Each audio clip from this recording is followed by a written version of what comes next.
আসসালামু আলাইকুম। বিদেশ থাকি বাড়িত আওয়ার পরে দিনের মন্দ গরো কইছিলাম আমি আর বিদেশ যাইতাম না। তার ফল আমার এই অবস্থা হইব করি আমি ভাবছিলাম না। সকাল সকাল আমার হাতে একটা কুদাল ধরাইয়া দিয়া কইলা যাও বন্ধ খেত। তখন আমি কইলাম মাই গো মাই, একটা হঠাৎ করিয়া আমার সাথে অত কড়া ব্যবহার কেন? ডাল মে তো কুছ কালা হে। তারপরে আর কিতা করমু কলে কলে কুদাল এখান হাতে লইয়া গেলামলাম বন্ধ।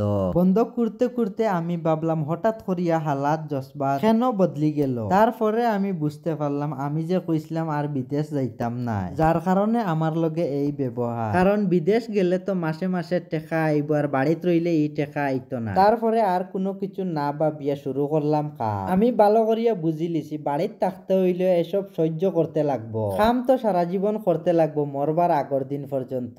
কথা মনে করিয়া ফালাই দিলাম ইটামারি কুদাল। একটু সময় রেস্ট লই পানি উনি খাই, তারপরে আবার লাগবো কাম। একটু সময় রেস্ট লইয়া আবারও আইয়া শুরু করলাম কুদাল মারা। আমি যেখানে এখন কুদাল মারিয়ার এই জায়গাটা হইলো আমার বাড়ির পিছনে। এটারে আমরা কই তলাব। এওতর সময় আইলে আমরা এখানে সবজি ক্ষেত করি আর বারিশার সময় এমনি এখান খালি থাকে। তো ভাবলাম খালি থাকার চেয়ে এখন হইলো ধানের সিজন আর এখানে আমরা ধান লাগাই দিই। আমরা কই জিয়ানা আর এইখানে জিয়ানা লাগাই দিই যাতে পরবর্তীতে আমরা কাটি কাটি গরুরে খাবাইতাম পারি। আরো একটা ফায়দা, এওতর সময় আমরা যখন সবজি লাগাইমু তখন এই জায়গাটা সাফ থাকবো। যদি এই জায়গাটা এখন খালি থাকে তাইলে খুব বেশি ঘাস হয় আর এই ঘাসটা পরবর্তীতে আমরা সাফ করা লাগে। কুদাল দিয়ে সাঁচিয়া ঘাস সাফ করা লাগিয়া খুব বেশি সময়ও লাগে আর খুব বেশি কষ্ট। তো ফাইনালি আমরা জমিনটা কুড়া শেষ, এখন রেডি করে লিছি, এখন রুয়া যাইব। আগামী কালকে আমরা এখানে ধান রুইতাম পারমু। আজকে জুমার দিন তাই খামটা কিছু আগতিলাও শেষ করে নিলাম। বাড়িতে একটা গরুর গাই আছে আর তানরে নিয়ে আমি একটু